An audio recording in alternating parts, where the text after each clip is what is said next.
Bom dia, pessoal. Tudo certo? Bem-vindos aí a mais um webinar aí para a gente falar um pouquinho sobre um tema que o pessoal normalmente tem bastante dúvida, né? A parte de vapor, como é que funciona, como controla, quais são as propriedades, principalmente físico-químicas dele, né? Mais as propriedades químicas do vapor. Vai falar um pouquinho aí, tentar passar um pouco da nossa experiência, do nosso conhecimento aí para vocês. Para quem está participando primeira vez aqui, esse vídeo daqui a pouco vai estar disponível também. Estou fazendo uma live no Facebook, na página da Bermo, vai estar disponível no YouTube também, como vários outros vídeos e webinars aí, todos que a gente fez aí para clientes durante o ano já estão disponíveis no Facebook, à disposição, vocês pesquisarem e assistir a hora que quiserem, o momento que necessitarem, né? Bom, vapor. Eu gosto de começar com essa tela, né? Para vocês terem uma ideia, 25% em média de toda a energia térmica produzida em uma planta, em um parque fabril, ele é perdido. Isso, falando uma fábrica comum, sem muita recuperação, é muito fácil encontrar 25% de desperdício de energia térmica. Então, a gente está falando aí, por exemplo, você está gerando entrando com combustível com potencial aí tranquilamente de gerar 13, 14 toneladas de vapor, está consumindo 10 toneladas. Né? Então, essa energia mais a gente tem como recuperar. Ou, na hora que está retornando esse condensado, você consegue recuperar essa energia e aproveitar um pouco melhor aí o teu sistema de vapor e condensado. A gente vai falar um pouco dessas propriedades aí mais durante o webinar aí. Então, de novo, eu só gosto de sempre enfatizar isso. 25% é plausível. Só para vocês terem uma ideia, se eu jogar vapor, o condensado fora de uma linha de 10 bar para zero, 16% revapora e vai embora. Então, é 16% da energia dele que eu estou jogando fora só nessa drenagem. Fora toda a parte de eficiência de caldeira, toda a parte de reaproveitamento, água de reposição que a gente pode estar aproveitando aí. Indústria têxtil, por exemplo, onde tem o efluente têxtil quente, a gente pode aproveitar isso para aquecer água de processo ao invés de utilizar vapor. Então, é toda uma energia térmica disponível muitas vezes nas plantas que a gente pode estar aproveitando para reduzir principalmente o consumo de combustível. Consequentemente, o pessoal vem falando muito hoje em dia, os créditos de carbono, reduzir a emissão de carbono. Então, está à disposição aí um trabalho que a gente pode trabalhar junto aí. Gente, o que é vapor? Conceito, definição básica, definição simples. Matéria no estado gasoso proveniente de evaporação de um líquido. No nosso caso, a gente vai focar, óbvio, em vapor de água. Então, a gente trabalha com vapor de água porque a gente tem, principalmente, propriedades muito bem conhecidas, o que facilita, muitas vezes, o controle, a especificação de equipamentos que vão ser aquecidos com esse vapor. A gente vai ter muita facilidade. A gente poderia, por exemplo, fazer aquecimento utilizando óleo térmico. O pessoal usa bastante quando quer atingir principalmente temperaturas mais altas, usa óleo térmico, o famoso fluido térmico. Qual é a grande desvantagem? Fluido térmico, ele é combustível, ele pode ser combustível. Se ele chegar a vazar e estiver acima da temperatura de ignição dele, ele entra em combustão. Ou chegar e qualquer faísca, ele pega fogo e mantém o fogo por muito tempo. A gente teve vários acidentes já com sistemas de fluido térmico que pequenos vazamentos causaram grandes incêndios, né? Então, o vapor, se ele vazou, ele simplesmente vai condensar, vira água e está tudo certo. Quais são os tipos de vapor? Eu me antecipei. Aí eu vou pedir para vocês aí responder no chat aí. Quais são os tipos de vapor que vocês conhecem? Quem sabe falar aí os tipos de vapor? Vamos lá, no chat.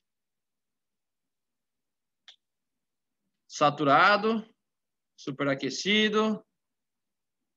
De novo, saturado, superaquecido. Algum diferente? Algum diferente que o pessoal conhece? Condensado é a fase pós-troca térmica, vira vapor. Vapor flash apareceu aqui. Que mais? Famoso, já ouviram falar do famoso vapor culinário? Tá? Vapor utilizado aí quando tem contato direto do vapor com o alimento, vapor culinário, vapor flash, vapor saturado, superaquecido, tá? Vapor vegetal, que é o vapor proveniente do processo. Tá? Basicamente, é isso que a gente sempre acaba falando. Existem dois tipos de vapor.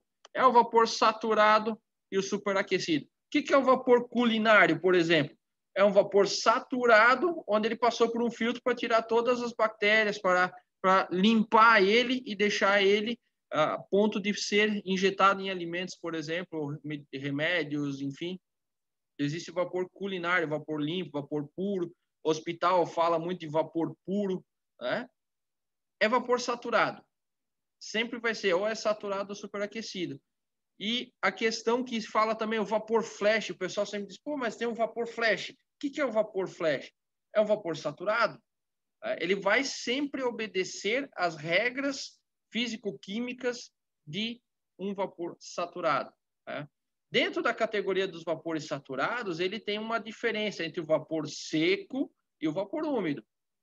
O vapor que é seco, ele é 100% vapor, e o vapor úmido, ele tem uma parcela de umidade nele, uma parte dele já trocou calor. Então, grosseiramente, a gente sempre usa como uma referência um vapor seco, ele é invisível, ele não trocou calor ainda. Ele tende a ser invisível, um vapor extremamente seco. Um vapor com um pequeno grau de umidade, ele já fica mais clarinho, já fica mais visível. Ele tem uns pontos de transparência, mas ele fica branquinho. Na hora que você vê lá na saída do tanque de condensado, ele é branquinho, porque ele trocou calor, ele umedeceu. Então, tem essa diferença dentro do vapor saturado entre ele ser seco e úmido.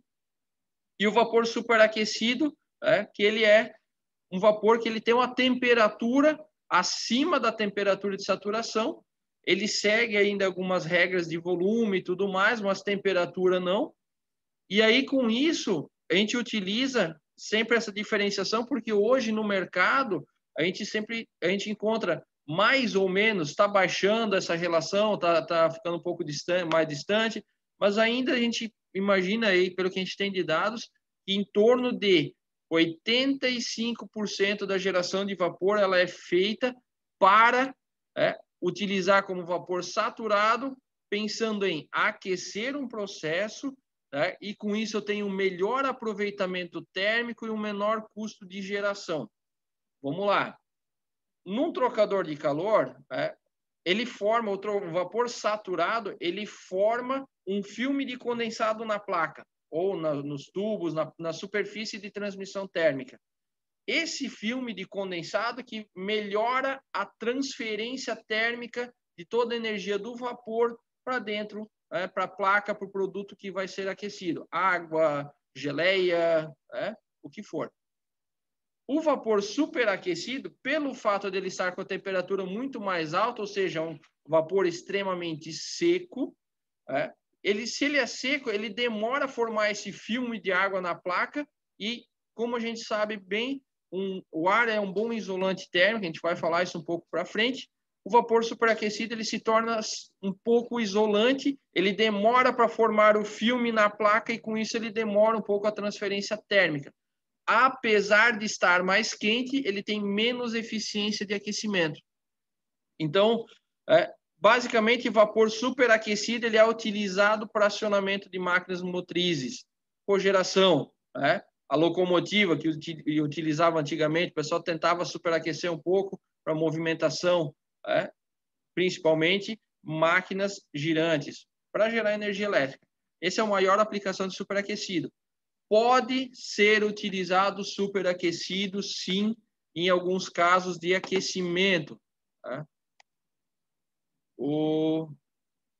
Esse caso de aquecimento que a gente encontra é quando o vapor ele vai entrar em contato com o produto e esse produto não pode receber a sua umidade. Então, se eu não estou enganado, o dessolventizador numa planta de extração de óleo de soja, Kleber aí, que é uma das pessoas que eu conheço que trabalha numa planta de extração de óleo de soja, pode confirmar. Ele tem um vapor superaquecido nesse ponto, onde eu vou injetar vapor na base do dessolventizador para arrastar os solventes que ainda tem do processo de extração de óleo de soja sem adicionar umidade no óleo. Então, eu tenho nesses pontos, em alguns pontos específicos, vapor superaquecido para mais aquecimento e arraste do que efetivamente o vapor saturado. Eu tenho menor eficiência. E o menor custo de geração. Para gerar vapor superaquecido, eu tiro o vapor saturado da caldeira, passo numa serpentina de novo dentro da fornalha, que é chamado de superaquecedor, e aí sim eu injeto, como está na mesma pressão da caldeira, a pressão não vai subir mais, eu começo a injetar temperatura, eu começo a adicionar temperatura nesse vapor. E com isso eu vou conseguir temperaturas mais altas, e aí eu vou ter um processo muito melhor. Polos petroquímicos grandes, que eu já ouvi falar, eles trabalham com a distribuição de vapor na planta com superaquecido. Eles dão um grau de superaquecimento e aquilo que a gente mencionou. A questão de superaquecer, ele vai dificultar a transferência térmica, ou seja, condensação. Então, eu distribuo e eu tenho menos perdas de transferência de energia.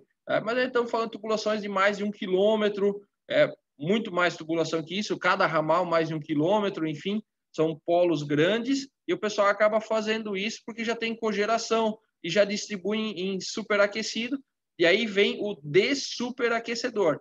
É injeção de água, basicamente, e eles utilizam condensado, uma temperatura alta, para evitar choques térmicos, para saturar ele de novo, para baixar a temperatura, e aí ele entrar num estágio de vapor saturado para ser utilizado no processo de aquecimento. Tem uma pergunta aqui do Carlos Petri. Carlos, isso aqui vai estar disponível por e-mail depois da apresentação? Sim, e a gente vai ter ela disponível também no YouTube aí, e nas redes sociais aí da Berma para vocês assistirem também, se quiser tirar alguma dúvida. Tendo dúvida, a gente, por favor, manda a pergunta no chat, a gente vai acompanhando e vai respondendo. Tranquilo, gente? Vapor então, saturado, superaquecido. São nomes diferentes que se dão para a mesma coisa, como vapor culinário, vapor puro e por aí afora. Tá? Para a gente conhecer vapor, para a gente conseguir controlar, conseguir dimensionar vapor, a gente precisa entender dessa tabela. A tabela de vapor saturado, ela se aplica única e exclusivamente para vapor saturado. Tá? Onde a gente, sabendo a pressão, todo mundo tem um manômetro nessa instalação de vapor, sabendo a pressão a gente consegue ter a ideia e ter a certeza, porque o vapor ele vai seguir essa propriedade, da temperatura, o calor sensível, calor latente, calor total, que é a soma das duas, e o volume específico. São as principais propriedades que a gente acaba observando e acaba analisando sempre num sistema de vapor para ver se ele está trabalhando certo, se ele está bem dimensionado, se está de acordo. Tá? Aqui tem, agora que eu percebi, as duas unidades ou são bar ou são quilo, tanto faz. A diferença entre uma e outra aqui, na verdade, o que é pressão relativa, também conhecido como pressão manométrica, é a pressão que o manômetro vai indicar lá na linha de vapor, na tua instalação, na tua caldeira. É pressão, normalmente eles usam manômetros de pressão relativa, pressão manométrica. Tá? O pressão absoluta, ele considera a soma da pressão atmosférica. Então, o manômetro de pressão absoluta, ele sempre vai marcar um a mais do que o manométrico faz.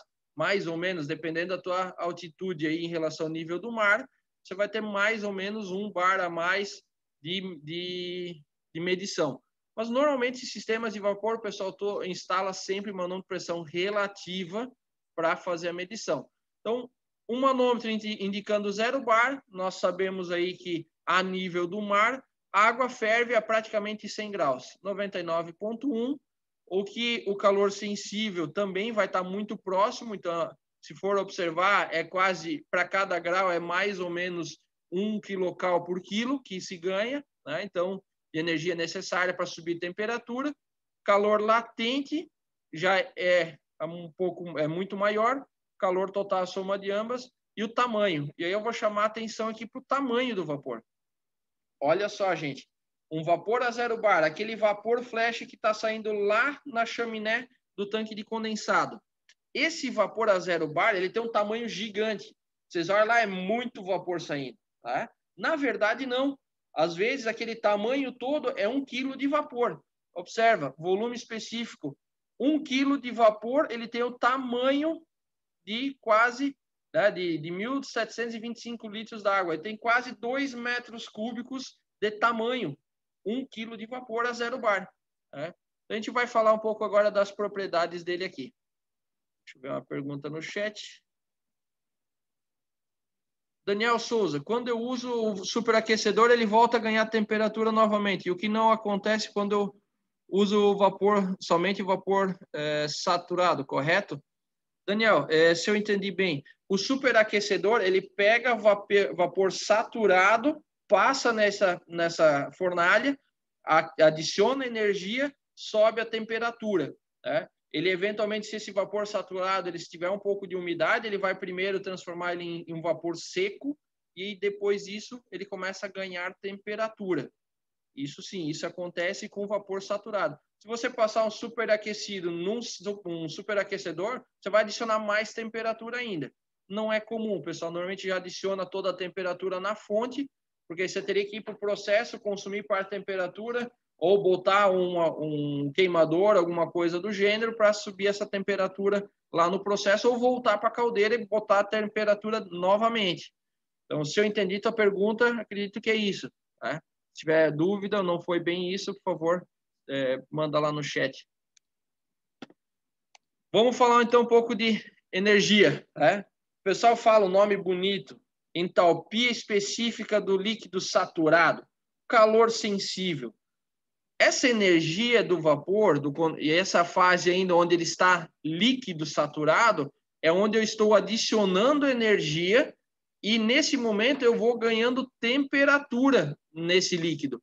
Vocês podem observar que a gente chama de cordões de água quente subindo, que a água quente ela é mais leve e ela acaba indo para o ponto superior do tanque e descendo a água fria para ser aquecida. Então ela entra em uma certa mudança de posição, um certo movimentação interna, formando esses cordões, transferindo, e aí a gente sabe que isso é uma água que ainda está na temperatura mais quente do que estava antes.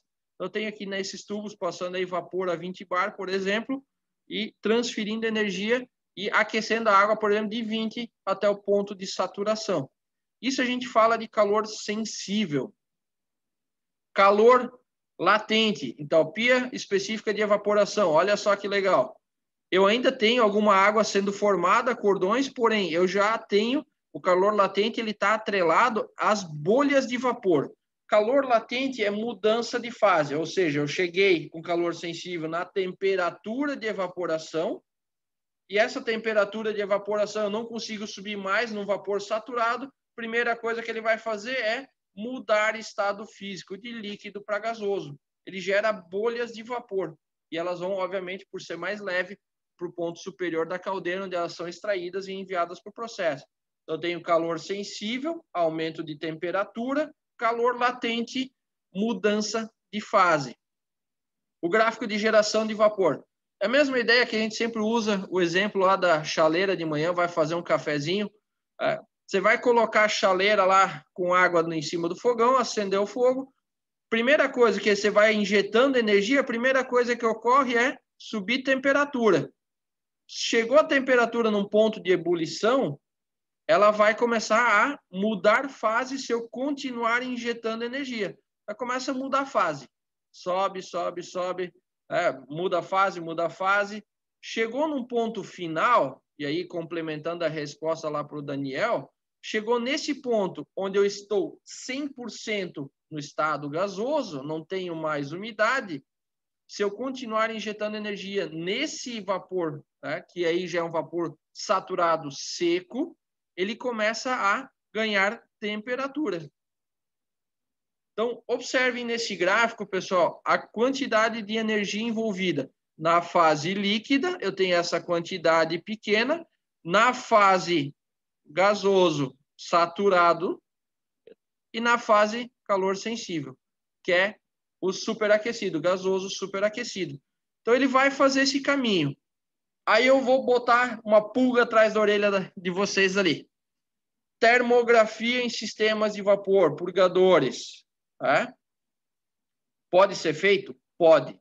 O que você vai pegar muito facilmente? Se o purgador está alagando, se o sistema está alagando. E aí a temperatura desse condensado vai estar aqui embaixo. Você vai estar em algum momento, em algum ponto aqui. Então você sabe que é condensado. Se ele naquela pressão, vapor a X bar de pressão, eu vou ter uma temperatura, ele estiver abaixo, eu estou com um sistema em alagamento. Tá? Agora, no momento que eu pegar a temperatura de saturação, olha só, eu posso ter condensado na mesma temperatura do vapor. Um vapor 10 bar, 184 graus. Ele vai ser somente líquido a 10 bar, 184 graus. Eu posso ter essa condição. Como eu posso ter vapor saturado a 10 bar de pressão aqui 100% seco, 100% gasoso. Então, por temperatura, você não consegue diferenciar um condensado na mesma temperatura do vapor. Então, você tem que tomar cuidado nessas análises. Já tivemos casos, e o pessoal, na boa vontade, né, de fazer a medição do painel, o quadro, ele foi lá e mediu os purgadores. E o que ocorreu? Todos os purgadores, a temperatura de saída dele está em 140 graus. Todos os purgadores vazando, 100%. Fizemos o nosso relatório com a medição por ultrassom, e aí achamos 2, 3, 4 purgadores vazando, pouca coisa, a planta pequena também, né? Só que, qual era o problema? Por que estava a 140 graus? Porque tinha um sistema de recuperação pressurizado a 3 bar, e 3 bar equivale a 140 graus. Então, o pessoal mediu a temperatura da linha de retorno de condensado e achou que estavam todos os purgadores vazando e não analisou, né, por não conhecer, mas na boa vontade de apresentar um serviço extra, ele não viu que todo o sistema estava pressurizado e estava a temperatura correta de 143 graus. Tá? Então, por temperatura, você pode fazer. Você vai tirar uma dúvida, ó, chegou, esses purgadores estão com temperatura alta, vou fazer ultrassonografia para ver se o purgador efetivamente está vazando ou não. Tá? Então, ele tem essa condição e a pulguinha atrás da orelha é cuidado com medição de temperatura. Às vezes vocês pegam aquelas pistolas high-tech, que o pessoal pega agora, tem um monte de medidor de temperatura infravermelho agora por causa do Covid, para medir o purgador antes e depois, ver delta. Cuidado. Tá? Vamos lá. Temperatura do vapor, que a gente estava falando até agora. O vapor ele tem essa curva fixa, tá, de temperatura, onde a 10 bar de pressão, ele vai estar em 184 graus. 10 bar de pressão manométrica, atmosférica aqui, tá, pressão manométrica. Ele vai estar 184 graus. Quando eu reduzo a pressão, obviamente, ele vai estar lá em 133, 135 graus. É a temperatura dele a 2 bar de pressão manométrica. E aí tem que tomar um cuidado. Que pressão que eu vou trabalhar no meu sistema de aquecimento? Tá? Isso é mais afetado nos sistemas de aquecimento. Se vocês têm um trocador de calor, vocês vão ter que cuidar, porque vocês não podem baixar a pressão sem ter uma noção de qual a temperatura que o vapor vai estar e, principalmente, aquele trocador, ele estava dimensionado para que temperatura de entrada de vapor. Isso afeta bastante. E aí, pela temperatura, como ele tem essa curva característica, isso é fixo para vapor saturado, né? Ele, sendo seco ou úmido, ele vai estar nessa temperatura. O que o pessoal, por exemplo, quem atende fábrica de papel ou trabalha na fábrica de papel, faz para medir a temperatura? Como é que você vai medir a temperatura num cilindro, está girando e aquecendo, né? E para aquecer o produto. O produto está passando em cima da esteira em alta velocidade, você vai medir a temperatura como? Como é que você vai controlar um sistema desse? O pessoal mede a pressão interna do cilindro. Vaso comunicante na entrada de vapor, põe um transmissor de pressão, e aí pela pressão ele sabe qual a temperatura interna do vapor, sabe qual a transferência térmica que ele vai dar para o papel naquela condição. Então, eles têm uma noção de temperatura baseado nisso. Você está em campo, tá? Não está com a tabela de vapor na mão, você quer conferir se aquela temperatura está ok ou não? Regra prática. Temperatura do vapor é a raiz quadrada da pressão absoluta, então a pressão do manômetro mais 1, é a raiz quarta da pressão absoluta vezes 100. Você vai ter um erro de 2 graus, 3 graus, dependendo da pressão que vai operar, 1 grau. Mas é uma dica prática. Você está lá, quer ter uma noção aproximada da temperatura, raiz quarta da pressão absoluta. Tá? Rodrigo Silva mandou, Sânio primeiro, Sânio Bubans. Opa, bom dia, Sânio. 300 e Juí presente. Opa, legal, obrigado.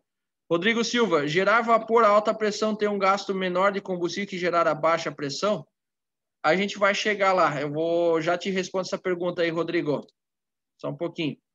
Então, na temperatura, tá? Eu vou ter essa regra. E aí, como é que eu defino qual a melhor pressão de operação para um trocador de calor?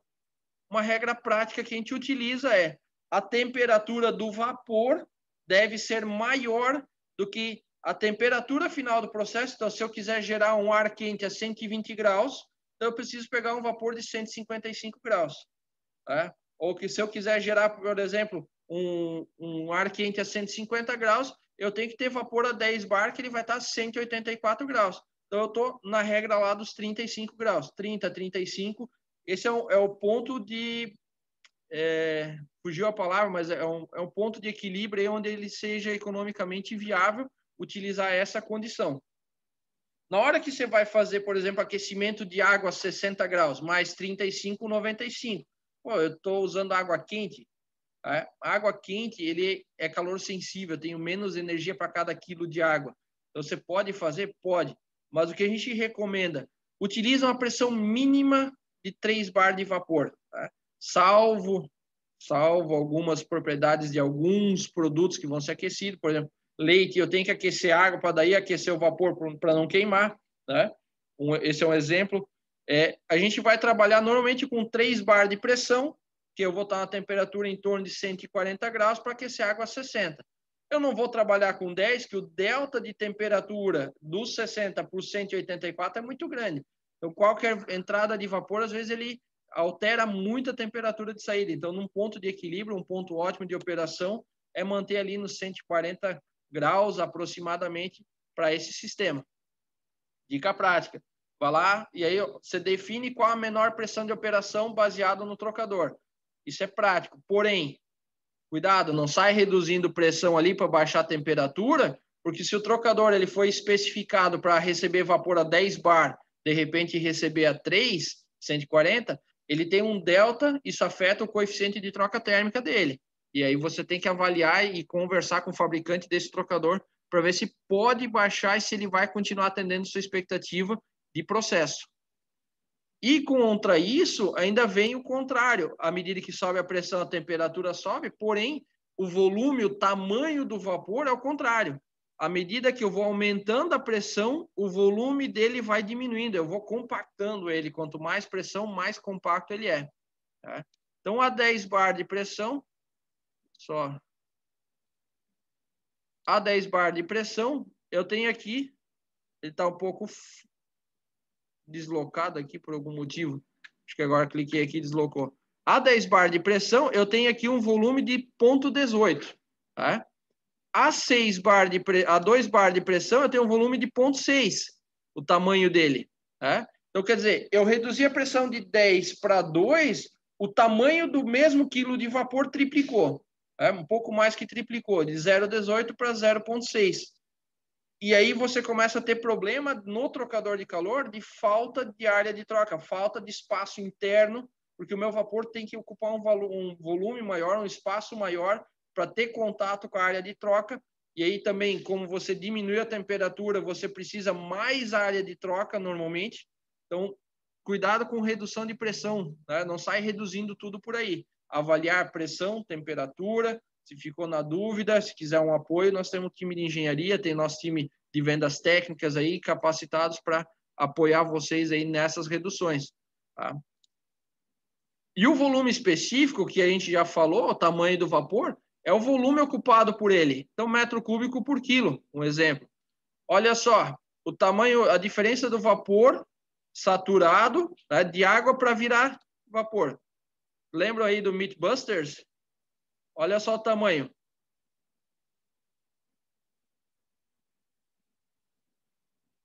Observa o volume que tinha ali dentro de água para o volume de vapor que ficou. Tá? Então, o tamanho dele é muito maior do que a água. Então, eu preciso de mais área de troca. E a pressão zero, mais ainda. Então, estou com um vapor extremamente gigante nessa situação. Um outro parâmetro, vocês observar, eu tenho o sistema de alimentação de água da caldeira. Essas bombas aqui, elas estão alimentando mais ou menos 10, 11 metros cúbicos de água para uma caldeira que está gerando 10 toneladas de vapor. Essa tubulação é 2 polegadas. Enquanto a saída de vapor, que teoricamente vamos fazer uma relação 1 para 1, desconsiderar as perdas na descarga de fundo, estou entrando 10 metros cúbicos, 10 mil quilos de água, estou saindo 10 mil quilos de vapor. Entrando com 2 polegadas e estou saindo com 6 polegadas. Para uma caldeira 10 toneladas, 10 bar. Né? Então, o volume do vapor, mesmo comprimido a 10 bar, é muito maior do que de água. Então, fica aí esse ponto de atenção para vocês. Outro ponto que vocês podem observar, estação redutora de pressão. Tá? Quando a gente fala em estação redutora de pressão, normalmente se observa nela que o diâmetro da tubulação de entrada é menor do que o diâmetro da tubulação de saída. O que acontece? Vapor a 10 bar, 0,18 metro cúbico por quilo, e o vapor saindo aí a 2 bar, 0,6 metro cúbico por quilo. Então, sempre depois de uma estação redutora, onde eu tenho uma redução aí de 10 para 6, 10 para 4, eu vou precisar sempre expandir o diâmetro da tubulação. Porque eu tenho que diminuir, eu tenho que controlar a velocidade de escoamento nessa linha. O vapor, nesses casos a gente já considera normalmente ramal secundário, a saída, nós estamos falando de velocidades de operação de escoamento máximas de 25 metros por segundo. Isso é máximo, é pico. Normal, 20. Tá? Então, você está escoando o vapor nessa condição, 20, 25 metros por segundo, e no momento que eu reduzo a pressão, que se o tamanho aumentar e a minha passagem continuar igual, essa velocidade dispara, vai para 45, 60 metros por segundo, dependendo para qual pressão você está reduzindo. Então, por isso que depois de uma estação redutora, a gente sempre expande o diâmetro da linha, aumenta a seção de passagem para que eu mantenha a velocidade baixa dentro dos parâmetros aí operacionais recomendados. Tá? Então, lembrando sempre, reduzir pressão, ok, é bom, né? Mas eu tenho que avaliar volume, se a minha rede também vai suportar, se a minha entrada de vapor vai suportar. Eu tenho que avaliar se eu tenho área de troca suficiente no trocador, senão eu vou afetar o processo. Porque baixar pressão, eu baixo temperatura e eu também eu aumento, na verdade, o volume, o tamanho do vapor. Então, cuidado com redução de pressão. Tá? De novo, sugestão, operem sempre com pressões de operação aí a 2, 3 bar pelo menos, para que você tenha condição de retornar esse condensado sem auxílio da bomba. Tá? Ou evitar, ou ter a mínima chance, uma chance reduzida de utilizar uma bomba de condensado, que o teu sistema vai ter pressão suficiente. Daniel Souza. Tem uma linha de 15 bar a vapor superaquecido, onde tem uma redutora 15 para 10. Vou mudar o vapor para saturado. Né? Teria que mexer no CV da válvula? Provavelmente não, Daniel. Provavelmente não. Tem que ser checado, né? Mas provavelmente não vai mexer. Desculpa, só para confirmar, tá? Só o fato de trocar de superaquecido para saturado, não. O volume dele ele vai mudar um pouco, mas não é nada muito grande. Então, dependendo da condição, se ela está lá em 70% da capacidade, ou 50%, 60% da capacidade, você não vai afetar. Mas cheque, se essa redução ali de volume, o vapor superaquecido, ele encolhe mais ainda, em função, ele muda o volume específico, e aí você vai talvez precisar de uma redutora diferente aí para atender essa nova condição. Considerando que você está mantendo pressão de entrada e saída sempre em 15 bar. Só o fato de mudar o tipo de vapor de superaquecido para saturado, tá? Mas é sempre importante checar isso aí. Principalmente para garantir o teu processo. Depois está tudo instalado, a mudança está feita, não funciona, aí sai na correria. Então, checa aí com o fabricante da válvula. Tem o software, a gente tem softwares aí também para simular isso aí para ti, tá? Então, gente, cuidado de novo com volume específico. A questão de mudança ali, superaquecido, saturado, vai influenciar no volume específico dele e pode influenciar, mas eu acredito que seja pouco na capacidade de vazão da válvula. Aquilo que eu imagino, que talvez ela de 70% de abertura, ela vai passar a operar 80%, dependendo dessa redução de temperatura, dependendo dessa redução, aumento de volume que vai ter no sistema, tá ok? Tabela de vapor. Agora eu vou responder a pergunta do Rodrigo sobre a questão lá que ele mandou de gerar vapor em alta pressão tem um gasto menor de combustível ou não. Né? Rodrigo, é o seguinte, isso para todos os participantes, obviamente. Se eu gerar o vapor a 4 bar de pressão, eu vou ter uma temperatura de 151 graus, talvez até no meu processo, que vão ser tudo temperaturas mais baixas. Eu tenho uma energia total, calor sensível, atrelado à temperatura do condensado da fase líquida e calor latente atrelado à mudança de fase. Então, num trocador de calor, hoje já estão trabalhando trocadores aí consumindo um pouco de calor sensível também. Mas normalmente os trocadores de calor são dimensionados para consumir calor latente, ou seja, chegou vapor, mudou fase, então ele faz a inversão de vapor para condensado, transferiu 500 kcal por quilo de vapor para o meu processo, vira água. Um purgador de boia, ele simplesmente chegou água nele, independente da temperatura, manda embora. Né? Então, eu tenho uma energia total de 655 kcal, a soma das duas. Se eu for gerar o vapor a 10 bar de pressão, minha temperatura é em torno de 183, 184, eu tenho um pouco a mais de energia. 8 kcal a mais. Estamos falando aqui de nem 2%, 1,5% de diferença de energia. Mas note, à medida que a minha pressão aumenta, a minha energia necessária para gerar o vapor é maior. Então, gerar vapor em alta pressão, ele tem um custo energético ligeiramente maior, um custo de combustível um pouco maior. Tá? E aí eu te pergunto, mas por que o pessoal gera em 10 bar e consome a 5, a 4, a 3?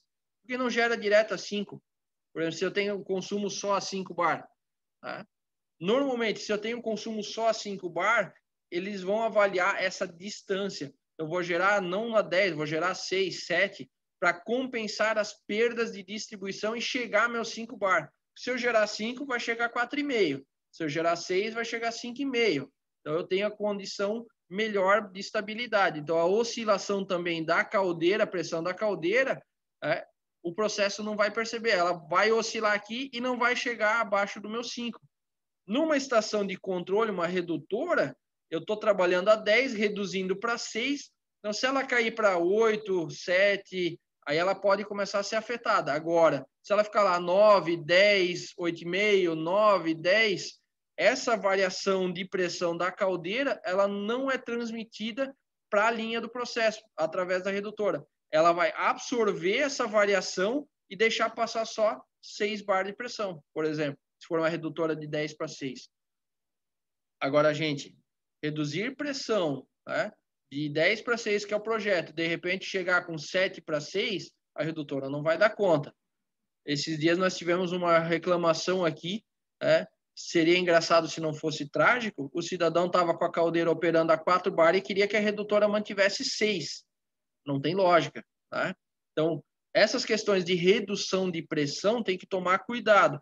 Se o projeto é manter 10 na entrada e sair 6, oscilar um pouco, uma redutora vai amortecer, mas oscilar 10 para 7, ela já começa a abrir 100%, não conseguir ter capacidade de vazão.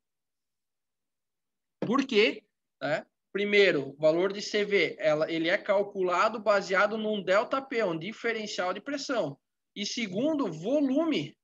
O vapor tem um volume muito maior quando cai a pressão. Automaticamente, caindo pressão, precisa de mais área de passagem. E ela não dá conta. Tá? Então, Rodrigo, reduzir a pressão, primeiro, ele está nesse ponto. É mais caro gerar em alta. Tá? Agora, A vantagem geraria alto, consumir em baixa, o meu processo fica mais estável quanto à pressão, no que tange a parte de pressão do sistema. Para você ter uma ideia, algumas indústrias aí, elas têm gerado vapor na casa de 12, 13 bar e colocado uma válvula redutora na saída da caldeira para consumir a 10 bar. Então, ela vai reduzir lá ela vai modular de 12, 13 a caldeira, vai reduzir para 10. O meu processo vai ganhar sempre a mesma pressão, vai receber sempre a mesma pressão de vapor. Com isso, ele fica mais estável. O meu processo fica mais estável, fica mais fácil de controlar. Então, eu amorteço a oscilação da caldeira na válvula redutora. E aí eu ganho estabilidade de processo e ganho qualidade de processo também. Uma outra vantagem de trabalhar e consumir esse vapor a baixa pressão é justamente na quantidade de energia no calor latente. É o calor que mais se considera com a troca térmica indireta. Ou seja, indireta porque o vapor está num lado da placa e o fluido a ser aquecido está do outro lado da placa. Eles não têm contato direto. Não é uma injeção direta, eu não jogo vapor dentro de um tanque d'água. O aquecimento indireto, eu tenho muito mais energia do que um aquecimento, né, em baixa pressão do que um aquecimento a 10. Vou pegar um exemplo aqui. Eu tenho 500 kcal para cada quilo de vapor, onde a 10 eu tenho 478 kcal. Então, uma diferença aí de 30 e tantos quilocalorias para cada quilo. Quer dizer, economia. Então, nós estamos falando aí de 5%, aí, às vezes aí de economia, 5%, 7%, dependendo desse delta P, de economia de vapor. Quer dizer, se aquele meu quilo de vapor tem mais energia, o meu processo vai consumir menos vapor. E aí, consumindo menos vapor, eu gero menos vapor na caldeira e consumo menos combustível. Então, essa questão de reduzir pressão, eu vou economizar combustível inclusivamente. Tá? Então, é uma grande vantagem, mas lembrando lá, temperatura, volume, tem que ser checado isso previamente. Tá certo, gente? E aí a gente vem falar da qualidade do vapor. O problema, às vezes, de trabalhar com vapor de baixa pressão, se esse projeto não estiver bem feito, se essa caldeira não estiver bem controlada, ele pode afetar a qualidade do vapor, que também é muito falado por aí como título do vapor. Né? O que é o título? É a porcentagem de vapor numa mistura. Né? Se a gente olhar aqui, é massa de vapor dividido pela massa de vapor pela massa de líquido. Nós estamos falando aqui, eu sempre tenho um pouco de condensado na linha, tenho um pouco de umidade, e essa mistura que vai definir a minha porcentagem de vapor, o título. No máximo, ele vai ser um título 1, ou seja, 100% massa zero, 1 kg de vapor para 1 kg de vapor dividido é 1. Então, o máximo é 1. Então, se a gente pensar num título de 75%, quer dizer, 75% é vapor e 25% já é umidade nesse sistema. Vamos analisar pelo outro lado. Título 75%, vapor tem 25% de umidade. Quer dizer, eu já perdi 25% de energia térmica de transferência indireta pelo calor latente. Então, onde os parâmetros iniciais aí de calor sensível, latente total estão nessa condição, o calor latente com título 75, ele corre para 358. Eu perdi 120 quilocalorias para cada quilo de vapor. Que já o meu processo já está entrando com vapor úmido, um vapor de baixa qualidade, para fazer o aquecimento. E aí, com isso, você começa a afetar, por exemplo, o trocador de calor. Né? Depende do projeto, tá, gente? Mas um trocador de calor, ele tem uma reserva de área de troca em torno aí de 10 a 25%, 30% máximo, uma reserva de área de troca. Então, você imagina, um título 25 já tirou 25% de umidade. Eu preciso de mais vapor entrando, consumindo mais vapor, ou seja, mais área de troca necessária, e dependendo desse título, eu começo a afetar a transferência do trocador de calor. Que aí eu fico com muito condensado, muita água lá dentro, e ele começa a atrapalhar essa transferência de energia do vapor para ele. Eu começo a aumentar a espessura dessa película, que aí dificulta um pouco a transferência. Fora que ele tem menos energia. Então, você começa a aumentar o consumo do equipamento por conta disso. Tá? Então, o título do vapor é importantíssimo cuidar. E como é que se faz isso? Linhas isoladas. Tá? separador de umidade, preferencialmente, e aí a gente sempre bate muito na tecla no separador de umidade vertical, que ele tem o princípio centrífugo para secagem do vapor, né? E a boa drenagem em todos os sistemas.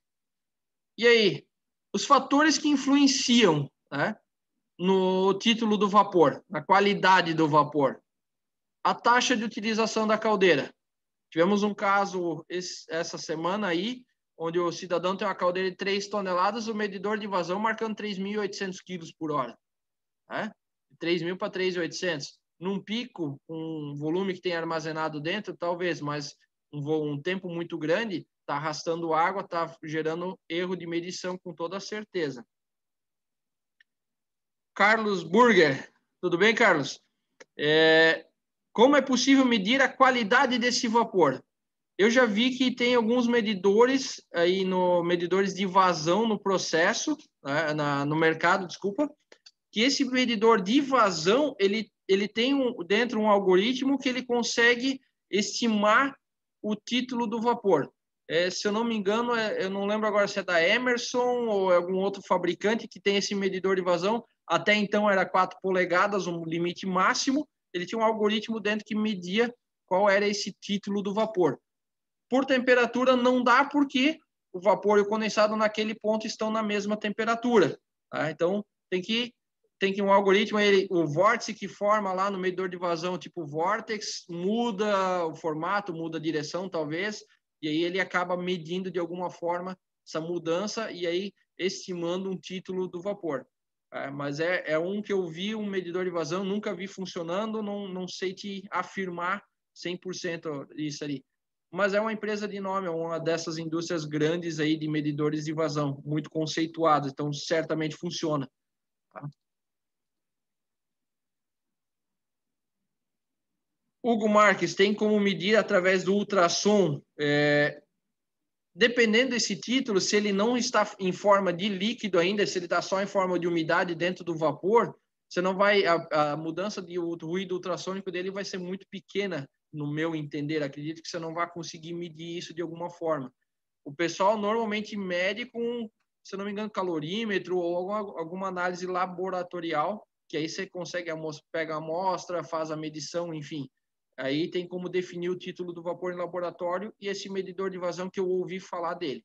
Nunca fui muito atrás disso também.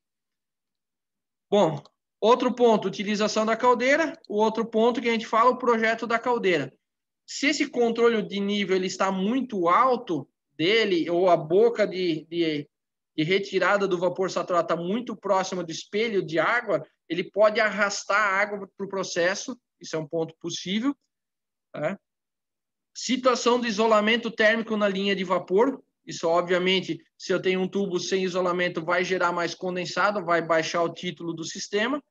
O arraste de água da caldeira, ele pode ocorrer, né, nesse caso, além da taxa de utilização, ele pode ocorrer, por exemplo, numa condição normal. Eu estou trabalhando com a caldeira bem dimensionada, meu processo consome 10 toneladas a hora, minha caldeira gera 10 toneladas a hora. Só que o meu controle de nível nessa caldeira, ela, por exemplo, ela é on-off. Então, baixou o nível, liga a bomba, ela começa a encher. Encheu lá em cima e, de repente, abriu um consumidor de 5 toneladas, essa velocidade inicial ela pode arrastar a água quando o nível de controle de água da caldeira está muito alto, muito perto da boca. Mesma situação do projeto. Então, ela pode haver arraste de água nesses consumos instantâneos altos. Então, isso atrapalha. Mais uma pergunta do chat aqui. Quais os problemas de baixa velocidade e alta velocidade no escoamento de vapor nas tubulações? O Rodrigo perguntando. Baixa velocidade quer dizer, eu tenho um tubo muito grande. Tubo muito grande, eu tenho mais área de troca. Em contrapartida, eu tenho menos turbulência, que a gente sabe que a turbulência é um dos fatores principais para aumentar ou diminuir a transferência térmica. Então, área de troca grande, né? Mas eu tenho baixa turbulência, ou seja, baixa troca térmica. Velocidades altas, quer dizer, tubos pequenos, eu tenho mais turbulência, eu tenho mais transferência térmica. Então, menos área de troca, porém, a turbulência interna dele gera um pouco mais de condensado do que geraria um tubo superdimensionado, por exemplo. Tá? Acredito que eu expliquei, que eu consegui tirar a tua dúvida aí, Rodrigo. Gente, pergunta, reduzir pressão de vapor agora, rapidinho no chat, vai melhorar ou vai piorar a qualidade do vapor? Pode chutar aí, fica tranquilo. O Rodrigo disse que melhora. Hugo Marques botou a pergunta aqui, o Vortex influencia? O Vortex que ele faz, que eu imagino o medidor de vazão, tipo Vortex, na questão de velocidade, ele vai gerar uma turbulência, mas vai ser tão pequena, e naquele ponto, o anteparo não vai chegar a aumentar tanto assim a turbulência de todo o escoamento para aumentar a transferência térmica. Talvez tenha uma pequena mudança aí, mas não acredito que seja significativa. Zaine Vasconcelos, creio que melhora, todo mundo votando que melhora. O pessoal tá bom, tá? A redução de pressão do vapor, ele melhora, sim, ele melhora a qualidade. Lembra que quanto mais a pressão, eu tenho mais energia total. Então, se eu reduzir, eu tenho uma sobra de energia, isso vai evaporar parte dessa umidade, vai transformar isso em vapor, e com essa condição eu tenho uma melhora, ou seja, menos condensado, o título sobe, e dependendo do caso, se eu já tiver um vapor extremamente seco, eu tiver muita energia, eu posso até superaquecer o vapor. Acontece. Por exemplo, redução de pressão de 21 para 10, nós fizemos um estudo para o cliente nosso, onde reduzir de 21 para 10 dava um grau de superaquecimento de 11 graus na temperatura do vapor. Então, ele virava superaquecido após uma estação redutora. Eu já vivenciei isso numa redução de pressão de 10 para 4 também, vapor superaquecendo 5 graus na prática. Então, a gente percebeu isso com a deficiência no aquecimento do produto. Então, o vapor superaquecido é ruim para transferência térmica. E aí a gente percebeu essa condição. E aí eu peguei e disse, ar no sistema. A primeira coisa, fui lá e abri um eliminador de ar, uma válvula no topo. Saiu o vapor, bateu numa estrutura metálica e não condensou. Me chamou a atenção. A linha depois da redutora tinha a drenagem. Abri o purgador embaixo, seco. Né? Não molhou o chão. Aí, como eu estava numa indústria de farelo, minha mão estava extremamente seca por conta do pó, eu botei a minha mão, ó, não tem queimadura nenhuma. Passei a minha mão no vapor superaquecido. Como ele não forma película, não transfere energia, eu não queimei a mão. Não façam isso, por favor. Né? Eu tinha certeza que estava superaquecido, eu fiz isso depois de medir a temperatura também, e eu estava com a mão seca. Se eu estivesse suando, eu ia ter queimado a minha mão. Então, é um pouco de loucura, às vezes a gente faz. Né? Vapor superaquecido melhora, e isso estava ocorrendo nesse cliente em conta da redução de pressão. Ele vinha com vapor seco, sobrava energia, superaquecia ele. E aí aqui um pouco de imagem do arraste de água numa caldeira. O sistema aí de vidro, né? Arrastando água para todo o sistema, inundando todo o sistema, por exemplo. E aí depois o trocador não funciona, o purgador não serve, né?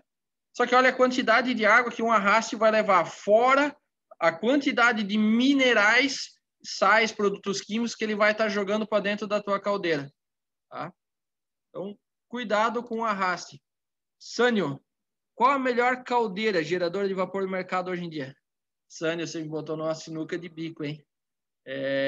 Tem várias caldeiras aqui, fabricantes aí, tem várias tecnologias, É difícil falar isso aí para ti.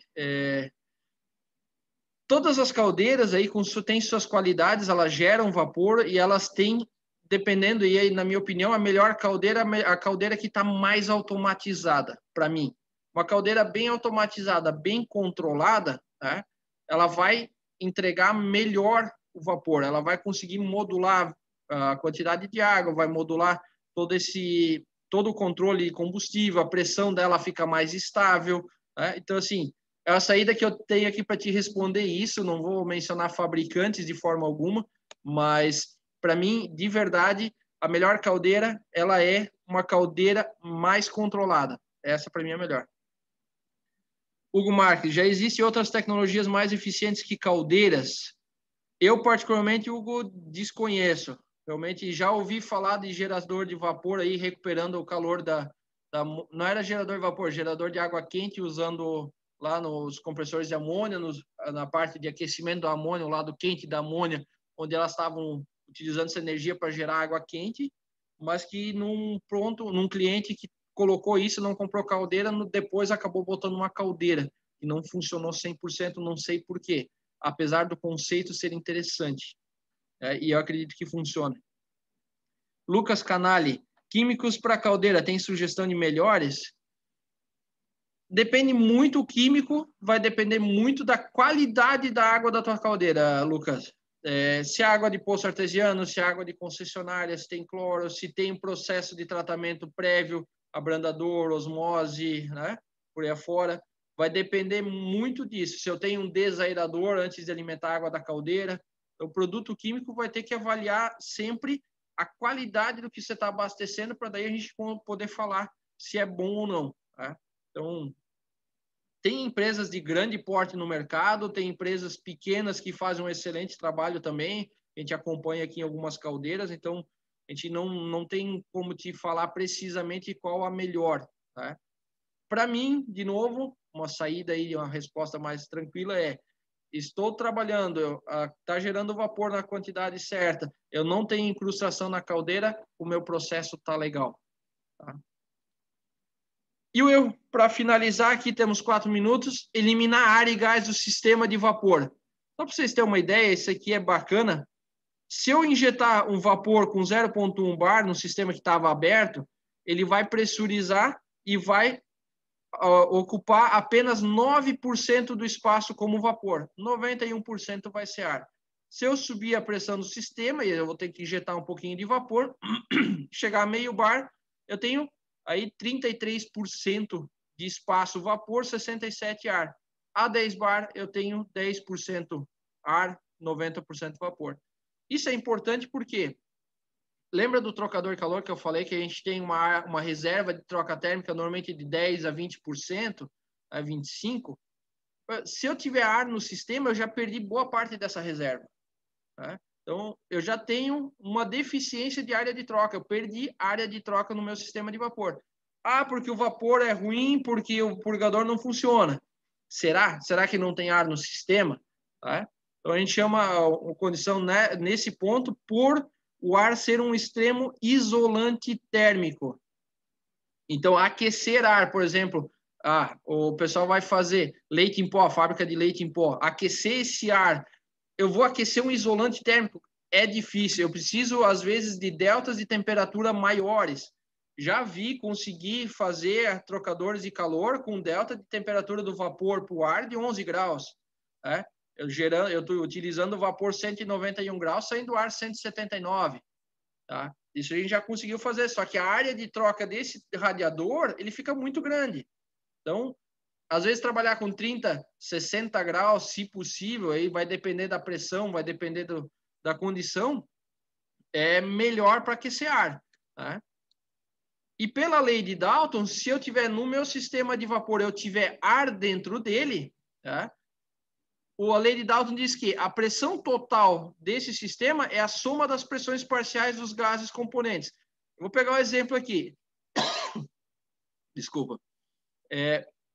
Uma mistura com 3 partes de vapor, 75%, uma parte de ar. A 1 kg força centímetro quadrado manométrico, ou seja, 2 absoluto. Se eu fizer essa conta, a minha pressão de vapor efetiva é 1,5 absoluto, pressão do sistema de vapor. É o 0,75 vezes o 2 e 0,5 que é o ar. Um vapor que deveria estar a 119 graus, a meio bar manométrico, ou seja, 1,5 menos 1, ele vai estar a 111 graus.